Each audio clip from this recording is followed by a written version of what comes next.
Agora, vamos combinar que a história de ontem está tendo muito desdobramento ainda. Hoje, a gente até trouxe aqui na abertura do programa a notícia de que o presidente do Senado, Davi Alcolumbre, está analisando as imagens da votação da CPMI do INSS, que terminou com a quebra de sigilos de Lulinha, o filho do presidente Lula. Ontem, nós mostramos imagens da sessão, os parlamentares trocaram socos, acusações depois de uma denúncia de fraude na contagem dos votos. Olha aí as imagens mais uma vez na sua tela, enquanto você nos acompanha. E a gente até deu aqui a contagem de votos ontem que motivou justamente essa questão da acusação da fraude. Aí você está vendo na sua tela, enquanto nos acompanha, essa contagem até chegar aos 14 deputados que se levantaram contra a quebra de sigilo. Ainda assim, ela acabou sendo levada adiante pelo presidente da CPMI. A expectativa da decisão do Alcolumbre é o que todo mundo quer saber, né? O que o presidente do Congresso vai decidir? Expectativa é de que essa decisão venha já na semana que vem, no começo da semana que vem. O Alcolumbre pediu acesso a essas imagens da sala de sessão, vão ver diversos ângulos ali, iniciou consultas técnicas com os técnicos do Legislativo, né, do Senado, para checar se é possível fazer uma nova votação, eventualmente, se for constatada a maioria governista pelas imagens que a gente trouxe aí na sua tela. E nos bastidores, os aliados do Alcolumbre também avaliam que ele discorda que seja o caso de levar especificamente o presidente dessa CPMI do INSS, o Carlos Viana, que é do Podemos, para o Conselho de Ética, porque ontem conversamos ao vivo com o Paulo Pimenta, deputado do PT, sobre essa possibilidade. Ele até levantou essa questão, né, Juliano? Pois é, Gabi. O que deve acontecer? Vamos lembrar que essa CPI, para quem não acompanha, né, essa CPMI, na verdade, uma CPI mista da Câmara e do Senado, nunca teve maioria bolsonarista. Em todas as votações houve uma maioria do governo com uma parte do centrão mais governista, né, porque o centrão também tem setores mais próximos do governo, outros setores mais próximos do bolsonarismo. A composição dessa CPMI, no geral, tem sido mais favorável ao governo, Chico, do que a oposição.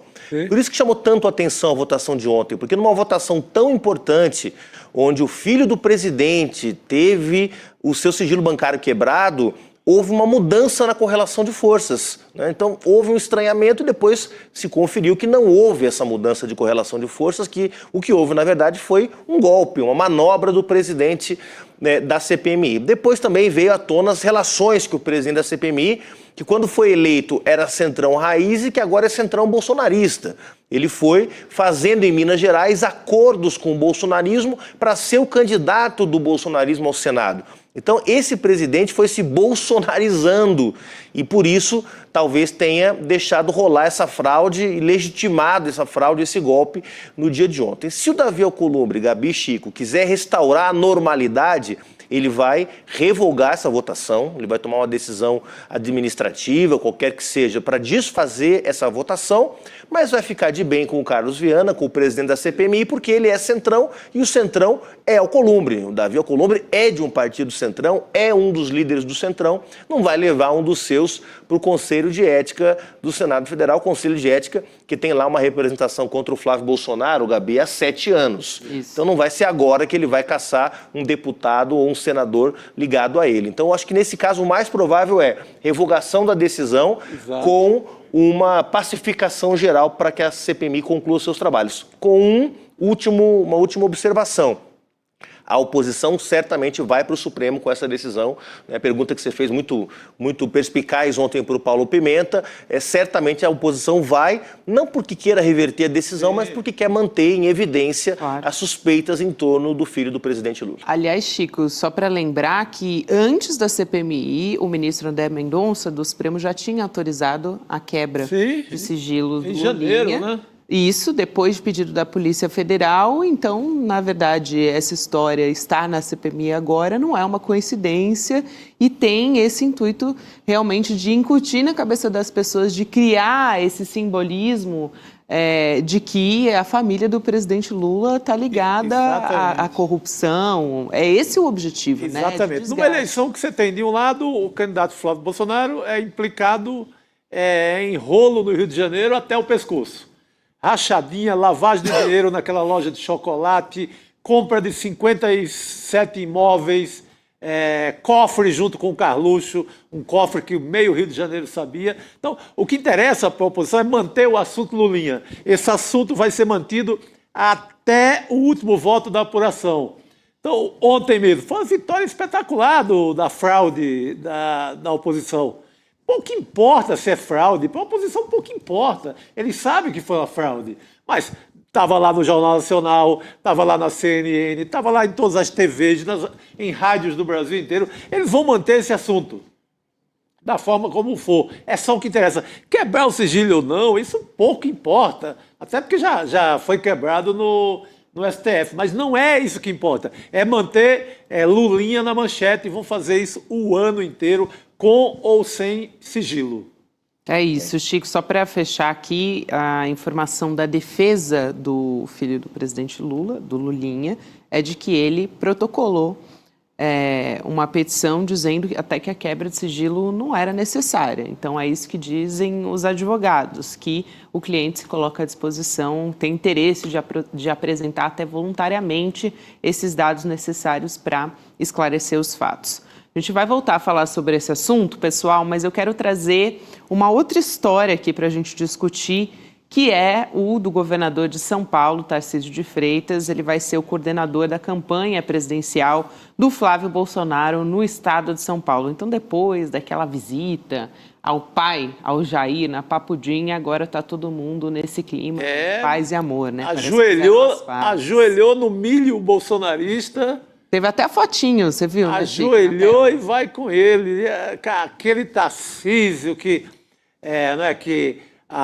o mercado, a mídia achava que estava pelo menos 5% independente, queria para uma candidatura presidencial. Aquilo foi uma ilusão, né? Uma ilusão midiática. Está aí, está ajoelhado com o bolsonarismo, no beijamão, vai com a rachadinha até o fim. Aliás, Juliano, tem essa história de que, na verdade, a pressão é para que o vice do Tarcísio seja do PL, né? Um integrante ali da legenda. Só que, nesse encontro, ficou definido, pelo menos até o momento, que quem vai disputar com ele junto na chapa, com ele Tarcísio como vice, é da escolha dele. Então, esse aperto de mãos, esse clima de paz e amor, por enquanto, o PL está deixando o Tarcísio escolher quem é que vai ser seu vice. Hoje, o atual vice-governador é o Felício Ramute, né? Do PSD. Felipe, então, né? Isso mesmo. Felipe. O Ramute do PSD. E a segunda vaga ao Senado vai ser indicada pelo Bolsonaro. Quem vai decidir é o Jair. Tem que dar um desconto, né, Gabi? Porque era um evento de homenagem ao presidente do PL, ao Valdemar da Costa Neto. Aliás, um encontro assim que era, Chico Sá, um circo dos horrores, né?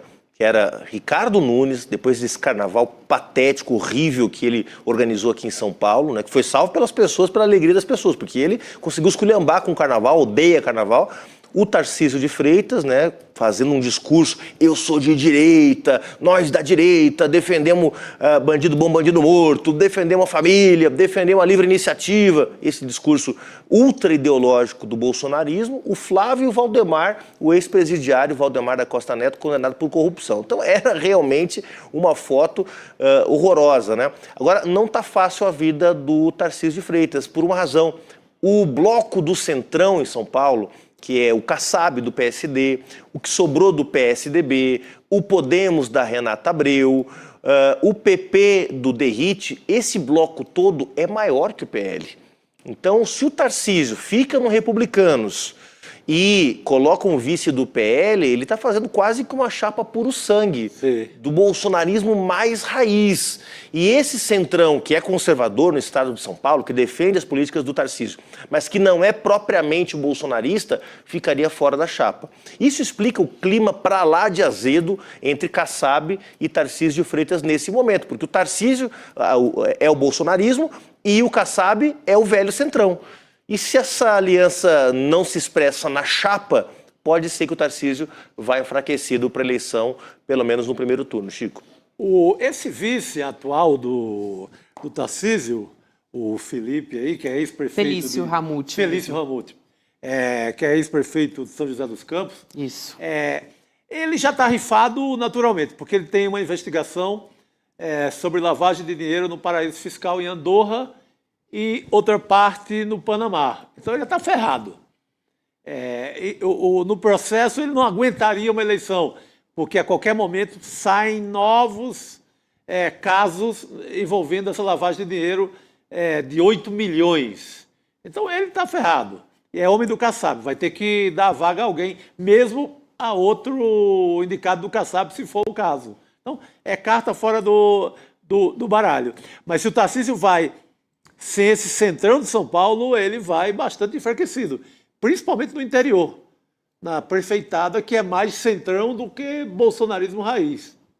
Isso, e acho que daí vale a pena a gente entrar nessa questão eleitoral como um todo em São Paulo, né, Chico? Porque o Tarcísio, ele vai ter trabalho em São Paulo, né? O ministro Fernando Haddad, ministro da Fazenda, confirmou nos bastidores que ele vai ser candidato ao governo paulista, só para deixar bem claro aqui.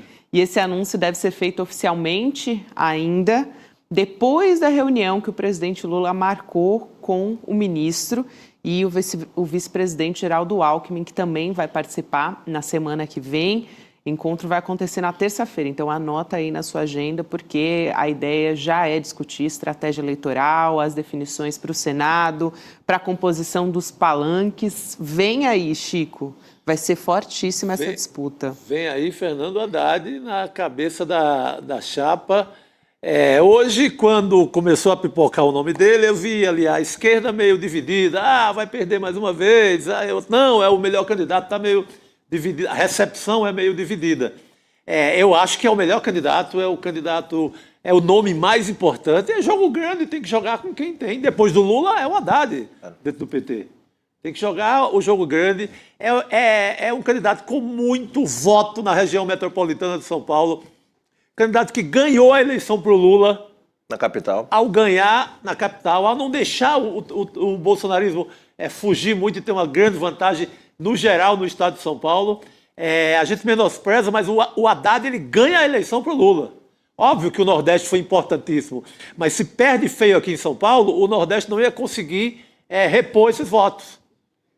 Então, a eleição de São Paulo foi importantíssima por causa do Haddad. As pessoas esquecem na contagem que o Haddad ganhou na região metropolitana de São Paulo. Se o Haddad ganhar, repetir essa vitória aqui, está cumprindo o papel dele, o papel histórico, e ele fica forte para a sucessão do próprio Lula. Se ganhar a eleição, aí nem se fala, e pode ganhar. Então, se o Lula conseguir aproveitar essa revoada do centrão do Tarcísio e amarrar alguns municípios importantes no interior de São Paulo, tem que lembrar que o Lula é o dono do cofre no momento, é o dono do poder federal. Isso. Se amarra a alguns municípios, o Haddad vai forte como nunca. E eu queria adicionar isso, Chico, alguns argumentos. Quero falar com você, que é eleitor progressista, que hoje pode ter ficado um pouco na dúvida, mas não era melhor ampliar, fazer como está acontecendo em Minas Gerais, que está colocando o Rodrigo Pacheco, ou no Rio de Janeiro, que está colocando o Eduardo Paes? Por que em São Paulo um candidato do PT? 3 razões para você ficar tranquilo de que o Haddad é o melhor nome. Primeiro, porque é decisão do presidente Lula. Ele ia escolher um candidato que ia ser o candidato mais frágil, o candidato mais fraco. Não, o Fernando Haddad é certeza de um palanque fiel ao presidente Lula até o último minuto da eleição. Que é importantíssimo, né? Que é importantíssimo. Imagina colocar um candidato ou uma candidata aqui que, conforme vai crescendo nas pesquisas, percebendo a rejeição que o presidente Lula tem no interior, vai soltando a mão do Lula.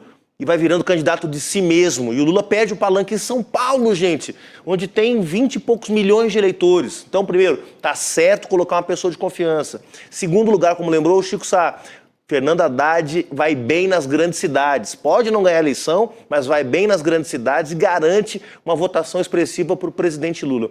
E terceiro lugar, a chapa vai ser forte. Essa chapa vai ter Marina Silva para o Senado, vai ter Simone Tebet para o Senado, vai ter Márcio França possivelmente de vice. É uma baita de uma chapa. Não dá para comparar com a chapa de 2022, que o Fernando Haddad perdeu com a companheira do Márcio França de vice e com o Márcio França de candidato ao Senado. Essa chapa é muito mais forte esse ano.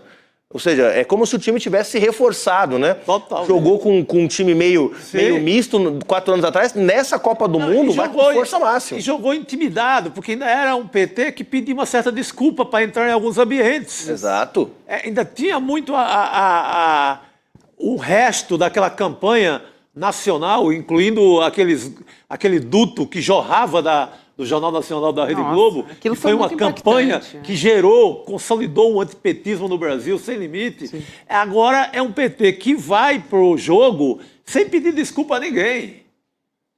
É um PT que vai pro jogo de peito aberto. E com o ministro que tem bons números. É muito mais fácil traduzir os números, bons números do Ministério da Fazenda do que traduzir os números do Ministério da Microempresa do Márcio França. Claro. O que a microempresa fez? Claro. Você sabe, Gabriela, alguma entrega do Ministério? Não é um mau ministério, mas não é fácil traduzir, porque as pessoas não sabem. Até fez teve belas iniciativas, né, o Márcio França. Claro, menos ainda o Ministério de Planejamento. É um dos pontos principais, O que entrega o Ministério do Planejamento? Ninguém sabe, né? Entrega planilha só.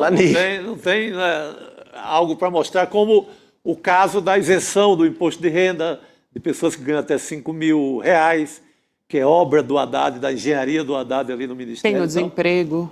A questão do desemprego, inflação, ele tem o que entregar. Com certeza. Exatamente. Aliás,